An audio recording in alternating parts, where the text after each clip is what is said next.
Assalamualaikum warahmatullahi wabarakatuh. أشهد أن لا إله إلا الله وحده لا شريك له ولي الصالحين وأشهد أن سيدنا ونبينا محمدا عبده ورسوله الصادق الأمين اللهم صل وسلم وبارك على سيدنا محمد وعلى آله وصحبه ومن تبعهم بإحسان إلى يوم الدين سبحانك لا علم لنا إلا ما علمتنا إنك أنت العليم الحكيم. Para alim ulama, para kiai, para asatiz, para pembina Masjid Al-Huda dan juga pengurus dan seluruh keluarga besar DKM Masjid Al-Huda, semoga semua diberkahi Allah Subhanahu wa taala.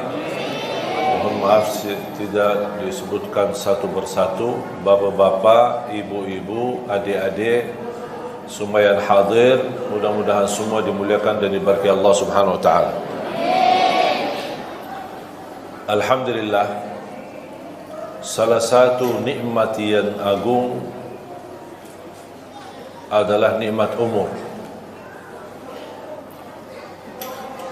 Tapi umur ini bisa merupakan jalan menuju surga, bisa juga nikmat itu kebalik menjadi bala, menuju ke neraka. Kenapa kok bisa nikmat umur bisa juga kebalik menjadi nikmah, bala? Tergantung isinya. Karena di hari kiamat Allah tidak akan tanya berapa usiamu, tetapi apa isi usiamu. Rasulullah sallallahu alaihi wasallam bersabda, "Ni'mal 'abdu salih man ta'ala 'umruhu wa hasuna 'amaluhu." Sebaik-baik hamba Allah yang salih, yang panjang usianya, baik pula amalannya.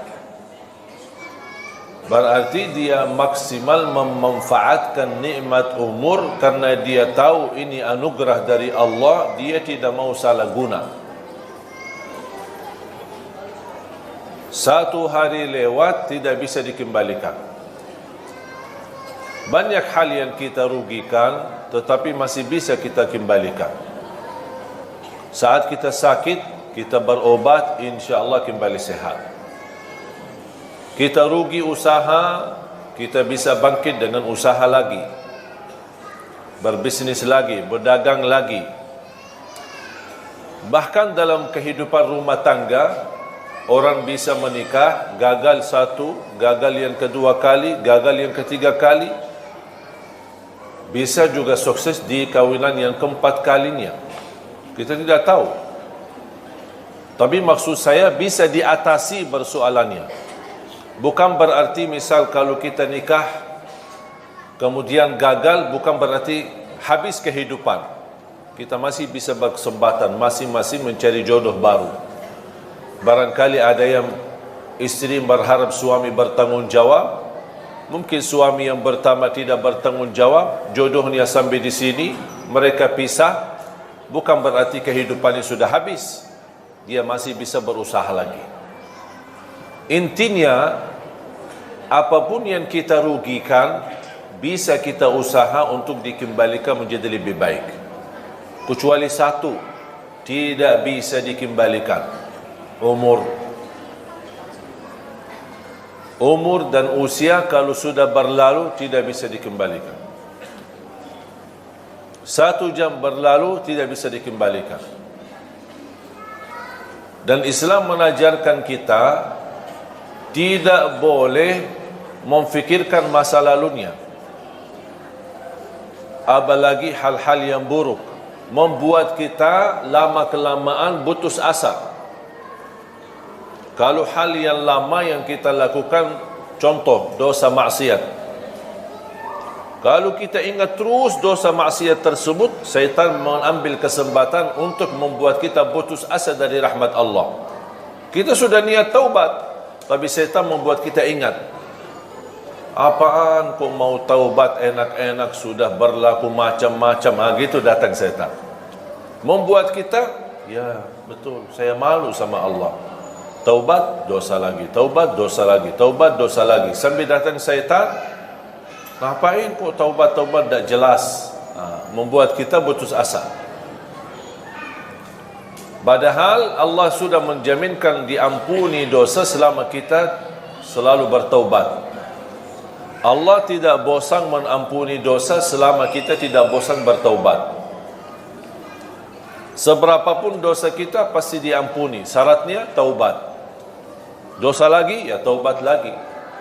Dosa lagi, taubat lagi. Kalau syaitan berhasil menggoda kita untuk berlaku dosa, jangan membuat rahmat Allah tidak berhasil membuat kita taubat. Karena rahmat Allah sangat luas. Sampai Allah berfirman di hadis yang qudsi, "Ya ibna Adam, law balagha dhunubuka anana as-sama, thumma laqitani, thumma astaghfartani, laghafartu laka ala ma kana minka wala ubali." Anak Adam, kalau dosa-dosamu, ini satu orang, dosa-dosamu sampai ke lapisan langit, saking banyaknya, sampai ke lapisan langit, tetapi kamu selalu beristighfar, aku akan ampuni semuanya dan aku tidak peduli berapa banyaknya, kata Allah. Allah tidak peduli berapa banyak dosa. Yang Allah pedulikan taubat kita, istighfar kita, memohon. Kalau Rasul saja, Nabi Muhammad sallallahu alaihi wasallam berhari istighfar sampai 100 kali, memohon ampun kepada Allah. Apalagi kita.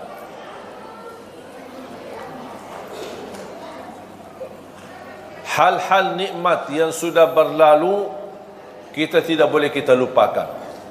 Pasti kita ingat. Bahkan kalau kita hitungkan dalam usia kita, mana yang lebih banyak kita hadapi? Nikmat atau bala? Pasti lebih banyak nikmat. Tapi kenapa yang difokuskan hanya bala? Sampai kita merasa aku tidak dapat apa-apa. Justru kalau kita membandingkan keadaan kita dengan orang lain, kita bersyukur, alhamdulillah keadaan kita masih lebih baik. Biarpun kita menghadapi berbagai macam ujian. Apalagi bala dan musibah kematian keluarga. Wajar kalau kita manusia sedih atas wafatnya orang tua, atas wafatnya kakek nenek kita, atas wafatnya suami kita, atas wafatnya istri kita, anak kita. Wajar kita sedih. Ya, manusia punya perasaan. Tapi yang tidak wajar berlebihan sampai terbawa kepikiran. Sudah 40 hari, sudah 100 hari, sudah berbulan-bulan, sudah bertahun-tahun orangnya sudah meninggal dunia, tapi orang ini masih sedih. Itu yang tidak diizinkan oleh agama. Karena kesedihan ini membuat terganggu hubungan kita sama Allah. Islam mengizinkan kita boleh sedih, tapi ada batas kesedihan. Selepas itu beraktivitas kembali. Kita semua bakal mati. Semua kita akan mati. Yang berguna bukan kesedihan kita terhadap orang yang kita sayangi yang sudah wafat, tetapi doa kita yang berguna. Doakan. Doakan. Saya pernah diundang acara takziah, tahlilan. Kemudian ada sambutan sebelum masuk ke acara inti. Ada sambutan A, sambutan B.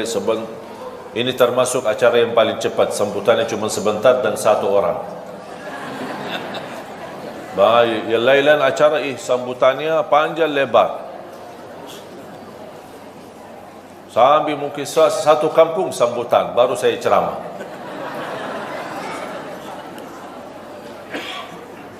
Pas saya diundang tuan rumah, ada seorang anak karena meninggal bapaknya, sambil dibawakan di layar, mereka dari keluarga kaya bawakan layar foto-foto dan video masa-masa lalu.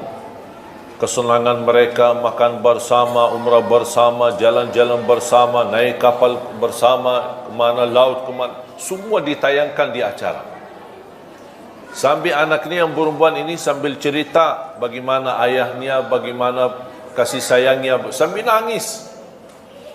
Saya fikir baru kemarin meninggal. Ternyata sudah 1 tahun. Dan segitu sedihnya, nangisnya. Itu yang namanya berlebihan. Bukan masalah acaranya, kesedihan itu tidak boleh. Karena bisa menjadi tanda kita tidak menerima takdir Allah. Dan syaitan mengambil kesempatan masuk di situ. Coba, apa salah ayahmu? Sambil dicabut nyawanya. Padahal ayah kamu kan baik. Begitu bisikan syaitan. Membuat kita kefikiran. Padahal kita tahu kematian itu hakul yakin. Semua bakal mati. Kalau ada yang boleh kekal, itu Nabi Muhammad sallallahu alaihi wasallam. Karena di saat sakaratul maut, Allah tawarkan melalui malaikatul maut. Mau kekal di dunia atau mau ambil wafat? Pilih yang mana? Rasulullah SAW. Karena sudah selesai tugasnya, sudah selesai dakwahnya, sudah sempurnakan agamanya, dia tidak mau memilih hidup. Malah dia justru berkata, Ar-Rafiq al-A'la, Ar-Rafiq al-A'la. Saya ingin bertemu Allah. Sudah buat apa lagi saya hidup di dunia ini? Makanya Rasulullah SAW bersabda, Man ahabba liqa Allah, ahabba Allahu liqa'ah. Barang siapa yang mencintai bertemu Allah, Allah juga cinta dan sayang bertemu dengan kita. Tapi ada orang, na'udzubillah, pas menghadapi sakaratul maut, dia tidak mau bertemu Allah karena perilakunya. Makanya kita harus berbaik sangka, harus bersenang. Kapan tiba saatnya, kita tunjukkan perasaan kebahagiaan, kesenangan. Itu kematian bukan berarti kita akan menghadapi keburukan. Justru yang membuat kita senang menghadapi kematian, karena selepas kematian kita akan bertemu sama Allah. Bahagia enggak? Ya seharusnya bahagia. Kita disuruh bertemu sama orang terkenal, atau sama orang pejabat besar, atau sama orang presiden. Masa kita tidak senang? Sama Allah aja kita merasa takut. Segala sesuatu yang kita takuti, kita tidak berani menghadapi. Binatang yang membahayakan apa, atau ada seorang preman yang mengganggu kita dan orang zalim, kita melewati jalannya aja kita tidak berani, takut. Segala sesuatu yang kita takuti pasti akan kita melarikan diri dari apa yang kita takuti. Kecuali satu, kalau kita semakin takut pasti akan semakin dekat. Siapa? Allah. Tak ada orang mukmin yang takut sama Allah tapi dia kabur. Mau kabur ke mana? Mau ke mana lari? Tak ada yang bisa tolong selain Allah. Makanya semakin kita takut, justru semakin kita cinta, semakin kita dekat sama Allah. Bukan takut dihukum, tapi kita merasa ada rasa takut karena belum mampu menyempurnakan hak Allah. Ini yang membuat kita semakin enak, semakin dekat, semakin senang, semakin suka beribadah, semakin suka berzikir. Karena hubungan kita sama Allah tidak boleh terlepas dari 3 hal. Rasa harap, rasa takut, dan di atas ini semua adalah rasa cinta. Jadi bukan yang membuat kita mau beribadah karena kita mengharapkan saja, tapi yang membuat kita terdorong beribadah karena saya cinta. Masalah harapan itu belakangan, tahap yang kedua. Yang membuat saya takut, menjauh dari dosa dan maksiat, menjauh dari durhaka sama orang tua, menjauh dari hasud, menjauh dari dengki, menjauh dari sifat sombong dan dosa-dosa yang lain. Apa yang membuat? Bukan karena dilarang dan saya takut melanggar larangan Allah. Yang membuat saya takut tidak berbuat dosa maksiat karena saya cinta sama Allah. Akhirnya kalau kita semakin cinta sama Allah, nikmat harapan dan ketakutan akan semakin sempurna. Karena Allah tidak mau juga kita takut sampai putus asa. Takut dihukum, takut karena dosa maksiatnya terlalu banyak, menzalimi orang macam-macam.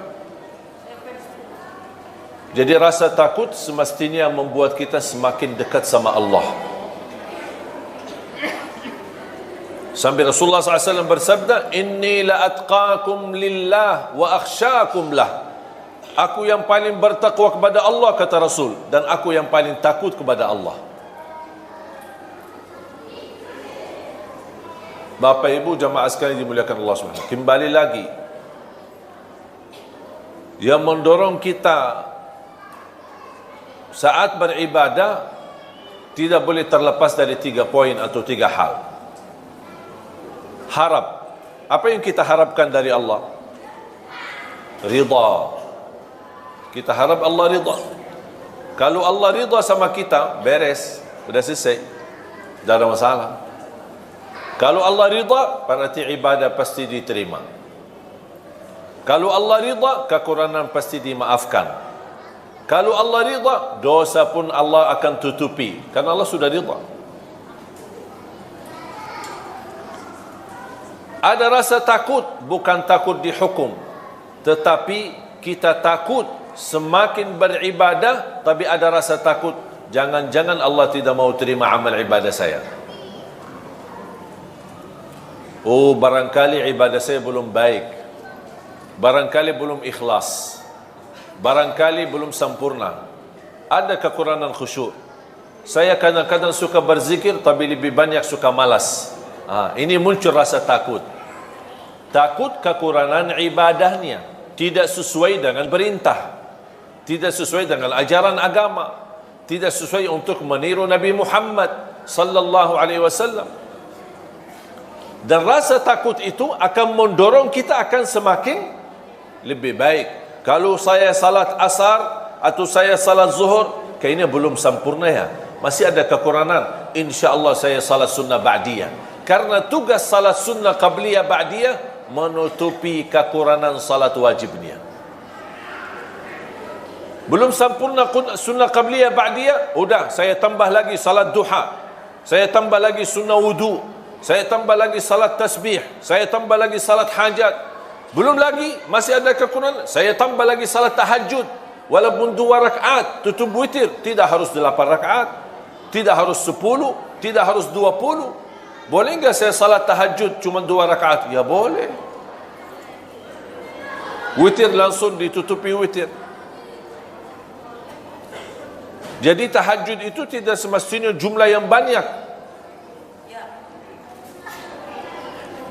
Boleh enggak kita salat malam tapi belum tidur? Ada orang tanya, aku mau salat malam tapi aja sudah jam 1 saya belum tidur. Asik lagi ngobrol sama suaminya, lagi mesra-mesra, senang-senang, atau lagi membahas diskusi soal anak, sampai kelewat waktunya, sampai jam 12, jam 1. Kalau tidur jam 1 takut ketiduran, bangun salat subuh, belum salat tahajud. Boleh enggak saya salat malam sebelum tidur? Ya boleh, daripada sia-sia. Ada orang berkata harus tidur walaupun sebentar. Maksudnya sebentar. Sampai saya pernah baca di salah satu komen, dia bilang wajib tidur sebelum salat malam, walaupun hanya tutup mata sebentar terus buka lagi.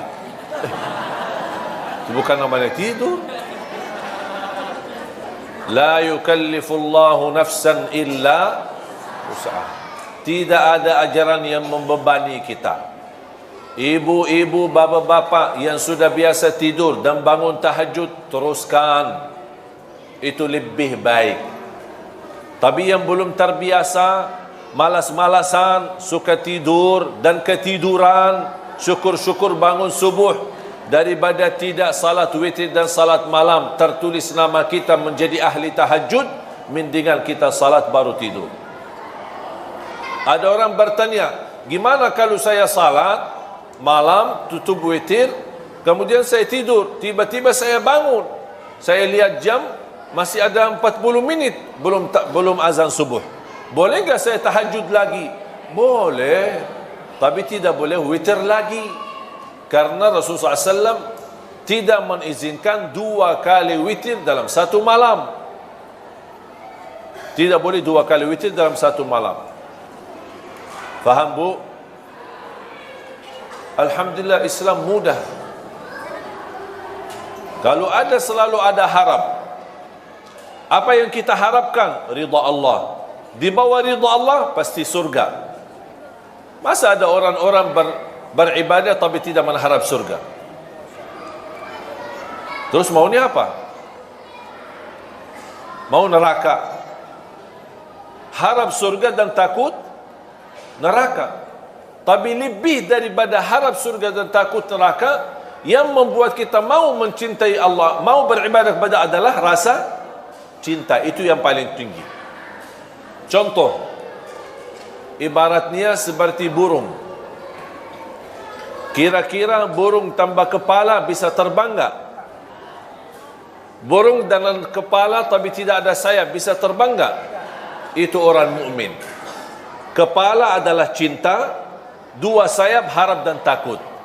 Harus 3-tiganya ada supaya hubungan kita sama Allah semakin baik, bisa terbang. Tapi kalau kepala ada cinta sama Allah, ada orang cinta tapi ibadahnya tidak jalan, tidak ada harap, tidak ada takut, tidak ada perasaan sama sekali, tidak bisa jalan. Sampai ada orang berkata, aku tidak, kalau Allah takdirkan saya masuk neraka, ya tidak apa-apa, saya ikhlas kok. Masa begitu doanya? Ya Allah, saya kalau tidak diizinkan masuk surga, ya tidak apa-apa. Itu namanya orang beribadah tapi tidak ada harapan. Tidak mau harap ridha, tidak harap surga, tidak takut neraka, ya tidak apa-apa. Itu tidak bisa. Cinta ada, rasa harapan ada, dan juga takut ada. Takut amalan ibadahnya ditolak, takut tidak diterima, takut tidak sempurna, takut sia-sia. Iman ada yang amalannya sia-sia, ada. Sampai Allah ceritakan dalam Al-Quran, alladzina dhalla sa'yuhum fil hayatid dunya wa hum yahsabuna annahum yuhsinuna sun'a. Mereka yang merugi adalah yang datang di hari kiamat. Dia merasa dirinya telah berbuat banyak kebaikan, tapi kenyataannya di hari kiamat merugi semuanya, karena mereka tidak ikhlas lillahi ta'ala. Sia-sia. Kalau orang mukmin, dia takut amalannya jadi sia-sia. Dia takut amalannya menjadi riya. Berarti ada sifat takut. Jadi kembali lagi ingat, seperti burung, kepalanya adalah cinta, rasa cinta. 2 sayap harapan dan takut sama Allah Subhanahu wa ta'ala. Sama seperti ada orang bekerja, apa yang diharapkan? Upah. Masa dia mau bekerja, ya terserah bos, kalau mau kasih gaji boleh, tidak mau kasih tidak apa-apa. Ada yang mau enggak gitu? Tidak ada yang mau. Kalau dipotong aja pasti dia ngamuk. Pak, kenapa dipotong gaji saya? Oh, karena sudah 3 kali telat, karena denda, karena hukuman. Allah juga maha adil. Yang berlaku kita sama manusia, berlaku sama Allah Subhanahu wa ta'ala. Dan Allah Subhanahu wa ta'ala walaupun maha adil, Allah lebih banyak menjalankan kasih sayangnya kepada kita daripada keadilannya. Contoh, A'udzu billahi minasy syaithanir rajim. Bismillahirrahmanirrahim. Walau yu'akhidhu Allahu an-nasa bima kasabu ma taraka 'ala dhahriha min dabbah walakin yu'akhiruhum ila ajalin musamma. فإذا جاء أجلهم فإن الله كان بعباده بصيرا. Surah Fatir, surah 35 ayat 45. Sekiranya Allah menghukumkan manusia atas setiap salah, niscaya tidak ada makhluk yang mampu hidup di muka bumi. Itu namanya adil. Karena sistem adil, yang salah wajib apa? Yang salah wajib dihukum. Kalau orang salah kemudian kena hukuman, itu namanya adil? Tidak. Yang tidak adil, kalau ada salah tapi tidak ada hukuman, itu namanya tidak adil. Menurut ayat ini, surah 35 ayat 45, sekiranya Allah berkenan menjalankan keadilannya terhadap perilaku manusia, setiap salah, setiap dosa kena hukuman Allah. Contoh, dosa mata, dicabut nikmat mata, hukuman. Dosa tangan, dicabut nikmat tangan. Ketiduran salat subuh, bertambah bau badan kita. Ada dosa lagi, dosa riba, dosa apa saja, ada kena hukuman. Menurut ayat ini, kalau Allah berkenan menghukum manusia setiap dosa dan maksiatnya, niscaya tidak ada makhluk, jangankan manusia, tidak ada makhluk termasuk binatang, tidak ada makhluk yang mampu hidup di muka bumi. Kenapa? Karena habis dihukum Allah. Sudah habis. Tetapi Allah subhanahu wa ta'ala menunda sampai di hari pembalasan, tidak dihukum.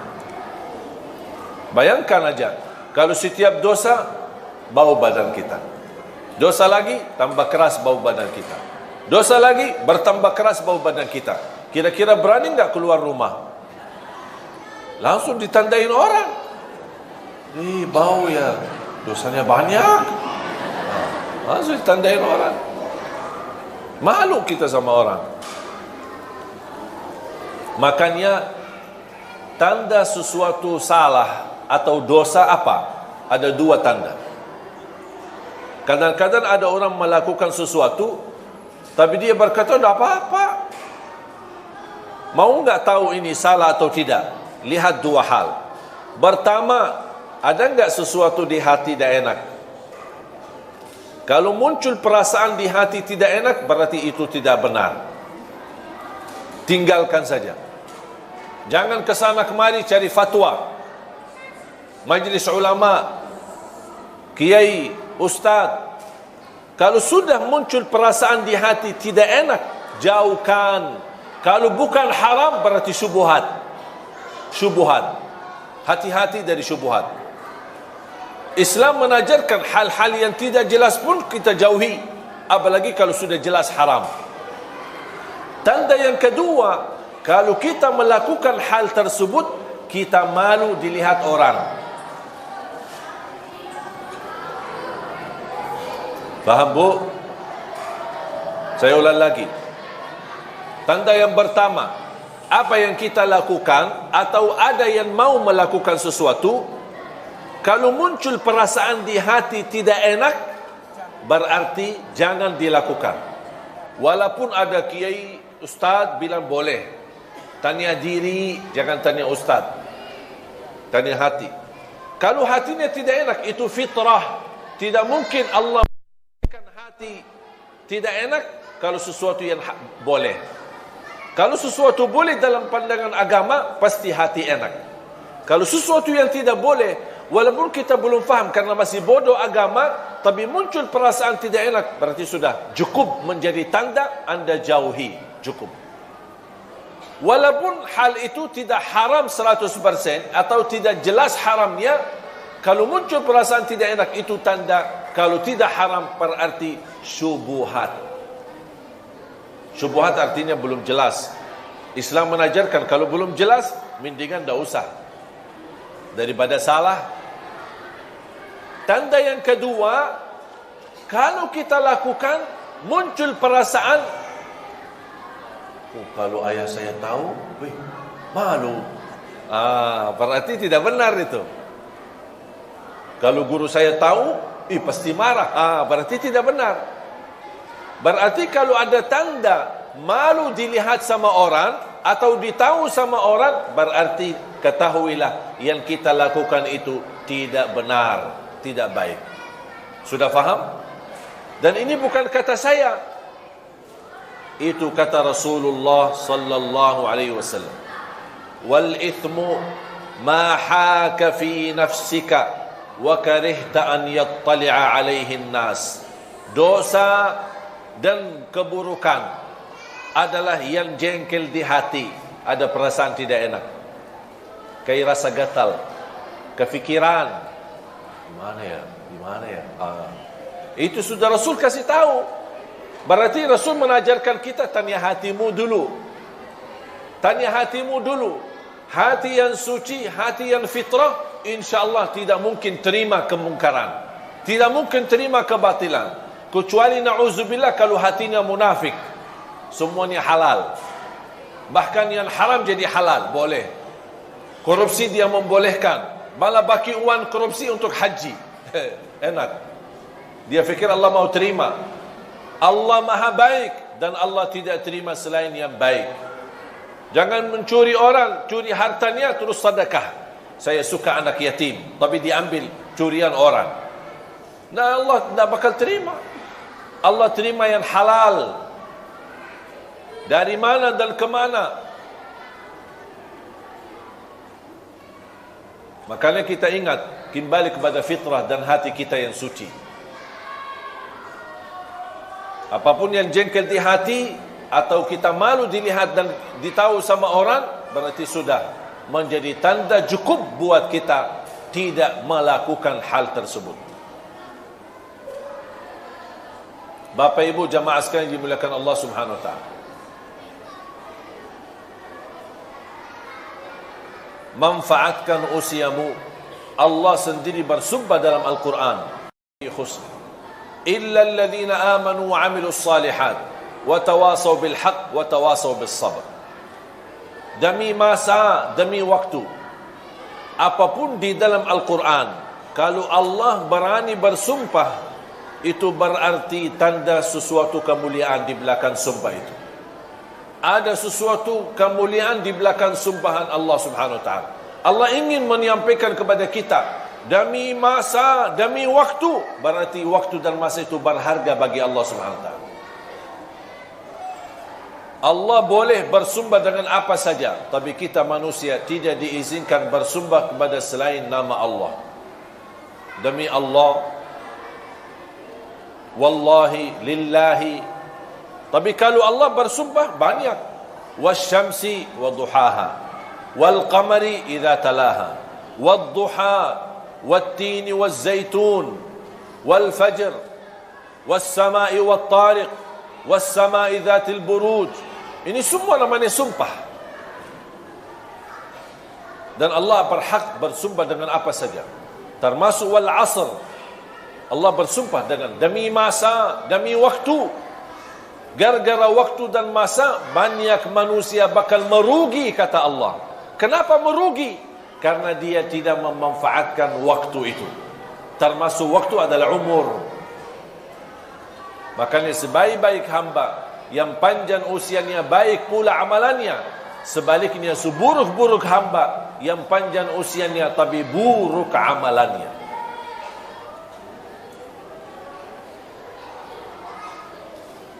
Jangan sampai menjadi orang yang merugi. Masih diberikan apa lagi nikmat sehat. Manfaatkan nikmat sehatmu sebelum kesakitanmu. Jangan kita hanya kenal Allah pas saat sakit.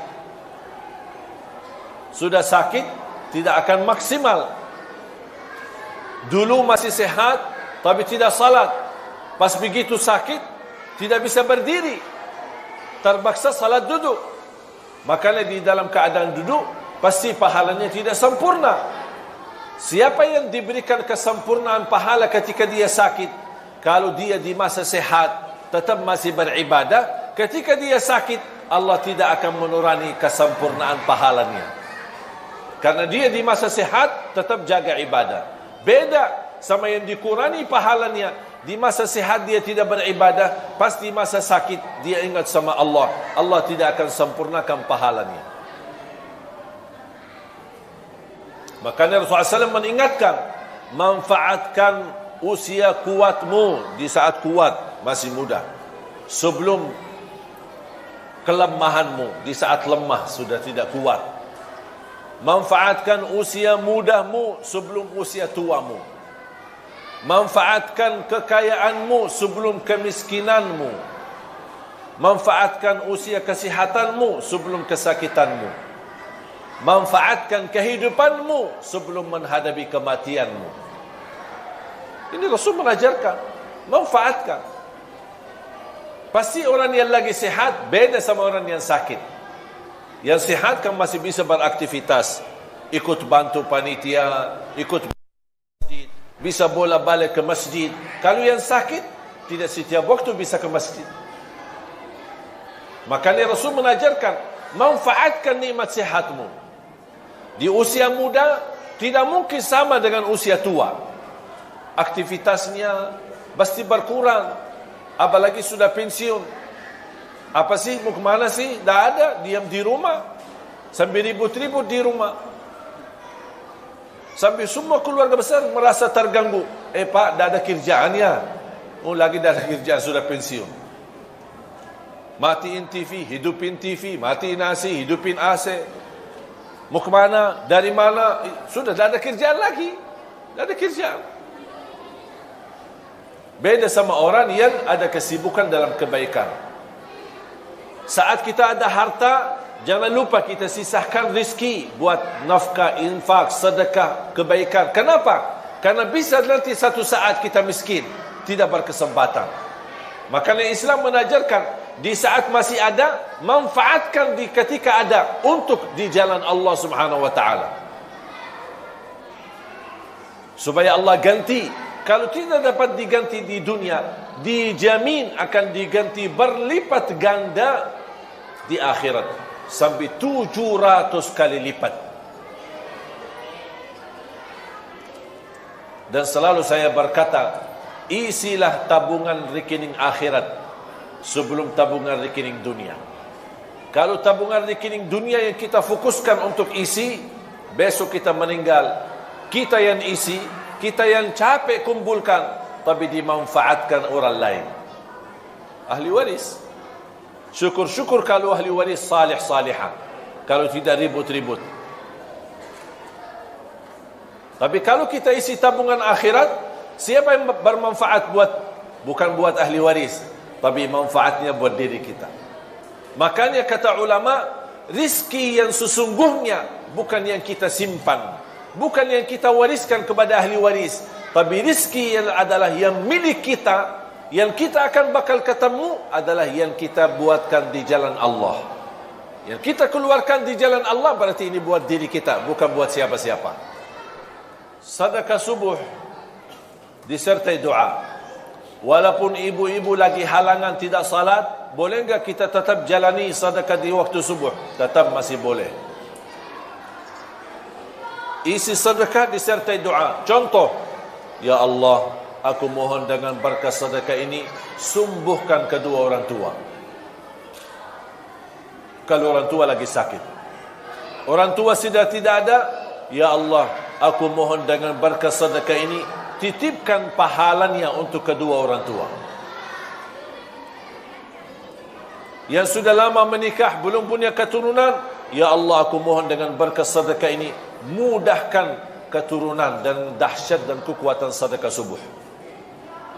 Yang sudah punya keturunan, ya Allah, aku mohon dengan berkat sedekah ini, berilah kepada keturunan kami menjadi penghafal Al-Quran. Lagi melamar kerjaan di mana-mana, kita isi sedekah subuh. Ya Allah, aku mohon berikan kemudahan lamaran kerja bisa diterima. Ya Allah, dengan berkat sedekah ini, mudahkan rizki yang bisa membawa saya ke tanah suci haji dan umrah. Itu namanya sedekah disertai doa.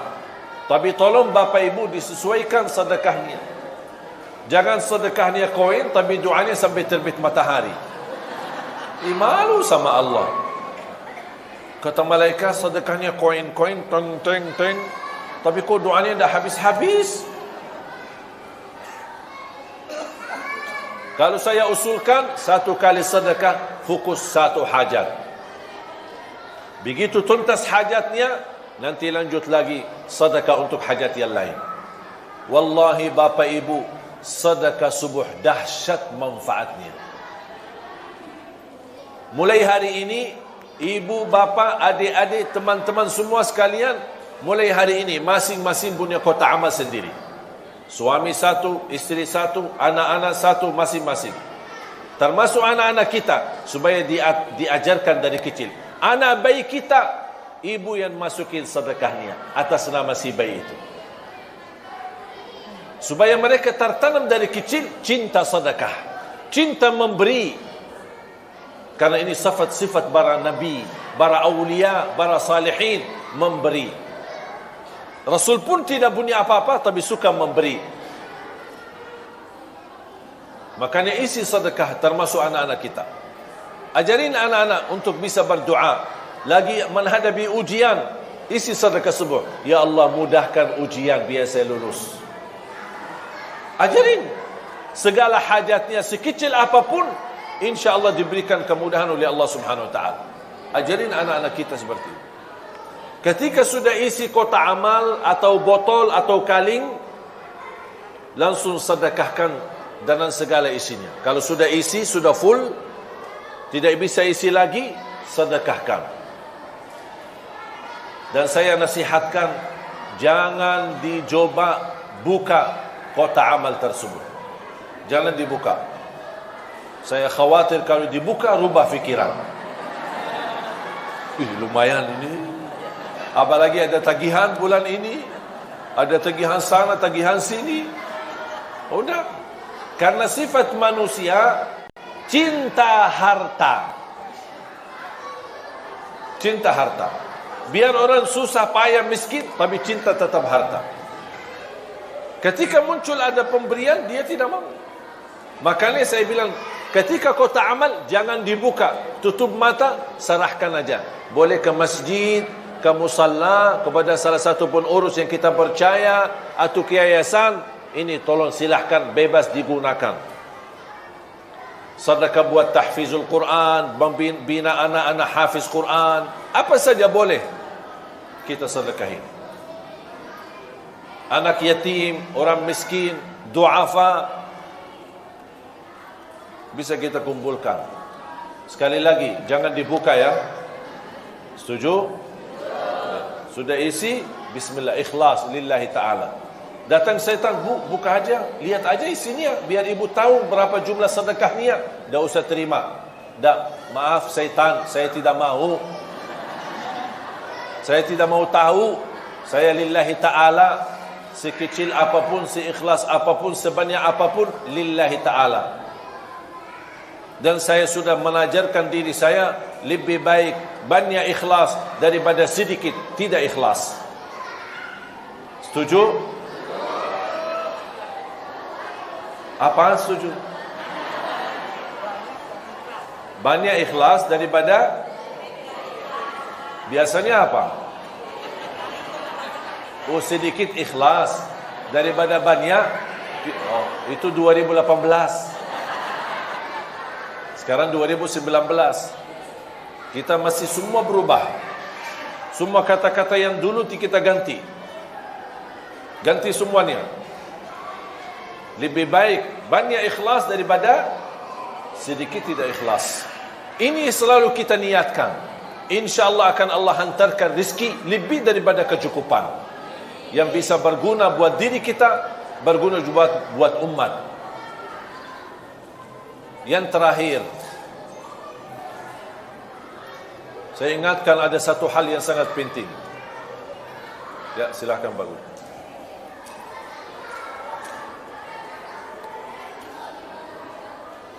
Hati-hati daripada dosa jariah. Hati-hati daripada dosa jariah. Biasanya kita tahu sedekah jariah atau amal jariah. Kok ada dosa jariah? Ada. Dan ini dosa jariah muncul saat ini gara-gara HP. Kalau sudah terlanjur kita melihat di isi HP kita atau grup-grup yang menerimkan macam-macam yang baik maupun buruk, atau isinya dosa atau filem-filem yang tidak baik, sudah terlanjur kita melihatnya, itu sudah dosa buat diri sendiri. Tetapi hati-hati, jangan di-share. Jangan di-share. Rasanya gampang, tinggal masukin ke grup sebelah. Terima dari grup A, dimasukin ke grup B. Tapi kalau sudah masuk ke grup B, akan disebarkan kemana-mana. Itulah yang akan kita bawa dosanya sampai hari kiamat. Kita mati, tapi buku amal belum tertutup, karena ada isi dosa-dosa terus. Yang kita harap buku amal terbuka supaya kebaikan yang terisi, sedekah jariah kita, amal jariah kita, bukan dosa.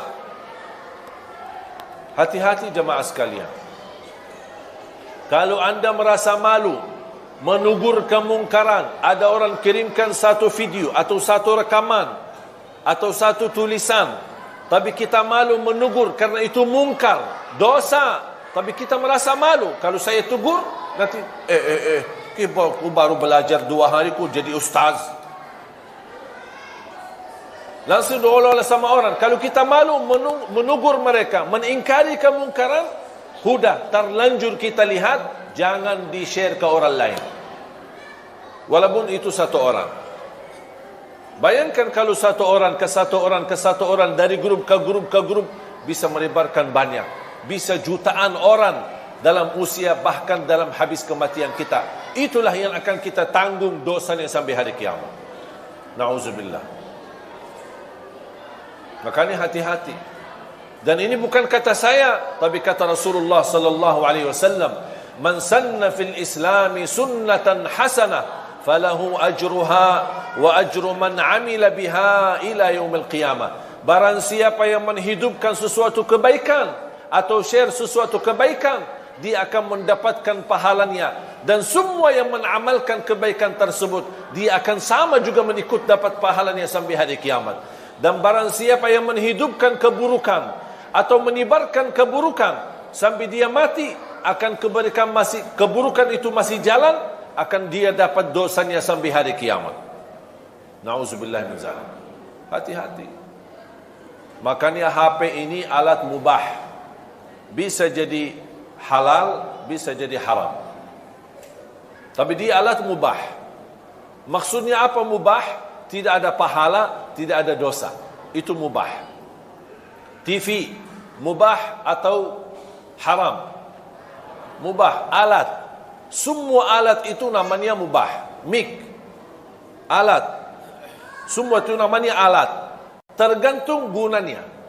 Salah guna, dosa. Digunakan dengan baik, pahala. Contoh, HP kita. Assalamualaikum, apa kabar ayah, apa kabar ibu, saya kangen sama kampung, saya belum bisa pulang karena lagi sibuk kerjaan. Itu namanya apa? Silaturrahim. Lewat apa? Lewat alat mubah, Allah berikan pahalanya. Ada orang telefon, caci maki orang, gibah, fitnah, sebarkan fitnah. Tahu enggak ini berita di selebriti, salah satu ustaz, katanya karena ini macam-macam, dia menipu jamaahnya, ini begitu. Sebarkan fitnah. Walaupun itu berita benar, itu termasuk menyebarkan fitnah. Apalagi kalau berita itu tidak benar. Kalau berita benar, tidak boleh kita share, menyebarkan fitnah. Apalagi kalau berita itu hoax, tidak benar. Hati-hati jamaah sekalian. Sekarang semua serba, terima video, apapun isinya, langsung di-share.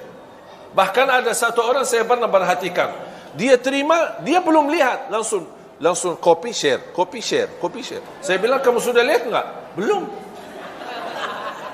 Terus kenapa kamu dah lihat? Belum sempat. Oh, sempat share aja. Tapi kan barangkali ada isinya tak baik. Oh ya, gitu ya. Jangan terlalu gampang. HP ini bahaya. daripada menjadi kebaikan menuju ridha Allah dan surga, menjadi jembatan menuju surga, jalan-jalan menjadi hambatan untuk menuju surga. Sekarang di mana-mana di masjid-masjid sudah ada gambar, tulisan, mohon jamaah yang membawa HP, mohon nonaktifkan. Betul kan? Kalau ada orang buta huruf dah bisa baca, ada gambar HP X, supaya bapa ini lihat. Oh, barangkali bapa itu buta, tak bisa lihat, buta. Imam, stau, i'tadilu, luruskan saf, rapatkan saf, mohon jamaah yang membawa HP nonaktifkan. Betul kan? Tulisan ada, gambar ada, imam pun mengumumkan. Allah, masih bunyi, masih bunyi.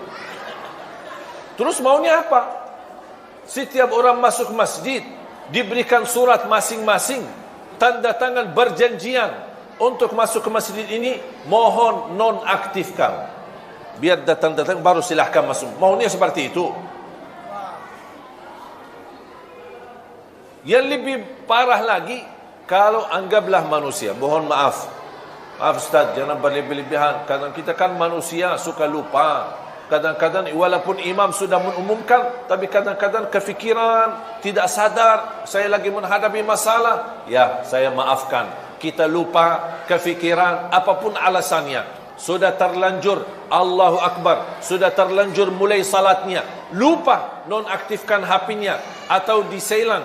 Kemudian kita pas begitu salat, ada bunyi HP kita. Kenapa tidak gerakkan tangannya untuk dimatikan HP-nya? Saya pernah salat di salah satu masjid tarawih. Ada sebelah saya orang, imamnya lagi nikmat bacaannya, enak, terharu sekali bacaannya. Di sebelah saya ada orang bunyi HP-nya, lagu India lagi.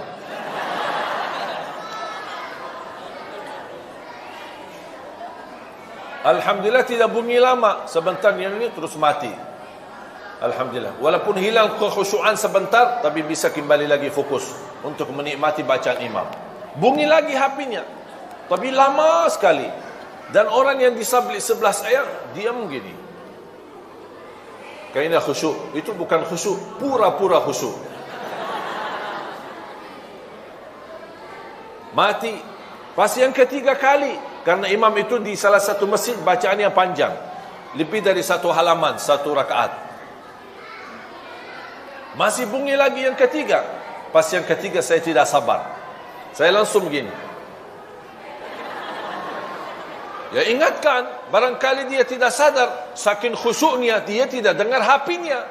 Itu namanya saking khusyuk. Makanya saya berbaik sangka, oh barangkali khusyuknya luar biasa, sampai HP-nya sendiri dia tidak bisa dengar. Makanya saya ingatkan. Dia tidak ada respon. Kita ruku', sujud, rakaat yang kedua, bunyi lagi HP-nya. Yang aku heran, kok bunyi pas bacaan imam lagi enak. Saya tegur lagi, tidak ada.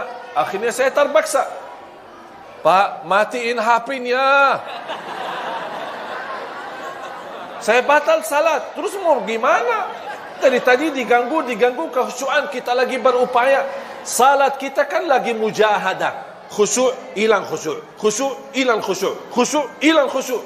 Akhirnya saya terpaksa, Pak, matiin HP-nya. Dia kaget. Oh, ini rakaat yang kedua. Pas begitu selesai salat, dia bilang, mohon maaf, saya memang dari tadi dengar, tapi saya dapat satu pelajaran, katanya gerakkan tangannya 3 kali, batal salatnya. Saya bilang, dosa mana yang lebih besar? Gerakkan tangannya 3 kali, matikan HP, atau mengganggu ratusan orang di masjid? Mana yang lebih besar dosanya? Kadang-kadang hukum fikih, jangan salah kita fikirkan. Tergantung kondisi dan keadaan. Kalau seperti ini, gerakkan tangannya, matikan HP-nya, lanjut salatnya. Daripada mengganggu ratusan orang yang lagi nikmati salat khusyuk. Kadang-kadang orang salah memahami persoalan fikih, tapi akhirnya dia membawa dosa yang lebih besar gara-gara masalah fikih yang kecil. Oleh kerana itu jemaah sekalian, nikmati usiamu. Kalau kita terlanjur dosa, ingat, alhamdulillah masih dibukakan kesempatan bertaubat. Dosa lagi, taubat. Dosa lagi, taubat. Dan selalu kita memohon ampun kepada Allah Subhanahu wa taala. Semoga semua diampuni dosanya, disucikan hatinya, dibersihkan jiwanya, diberikan kemudahan dalam segala urusannya. Ya Allah, atas izinmu kami sama-sama berkumpul di masjid ini. Berilah kepada kami kemuliaan, sama-sama bertemu kembali di dalam surgamu ya Allah, bersama Nabi Muhammad sallallahu alaihi wasallam. Ya Allah, berikan kepada kami kemudahan, bisa ke tanah suci, haji dan umrah, dan ziarah Nabi Muhammad sallallahu alaihi wasallam. Birahmatika ya arhamar rahimin. اغفر لنا وللمسلمين والمسلمات والمؤمنين والمؤمنات الأحياء منهم والأموات. Ya Allah, rapatkan saf kami, satukan hati kami, rapatkan saf para ulama-ulama kami, para kiai kami, para habaib kami, agar mereka mampu bersatu membina umat ini agar menuju ridhamu ya Allah, untuk menjadikan Indonesia baldatun tayyibatun wa rabbun ghafur. Birahmatika ya arhamar rahimin. Rabbana atina fid dunya hasanah wa fil akhirati hasanah wa qina adzaban nar. Walhamdulillahi rabbil alamin. Semoga bermanfaat yang sudah subscribe. Semoga diberikan kesehatan dan keberkahan. Wassalamualaikum warahmatullahi wabarakatuh.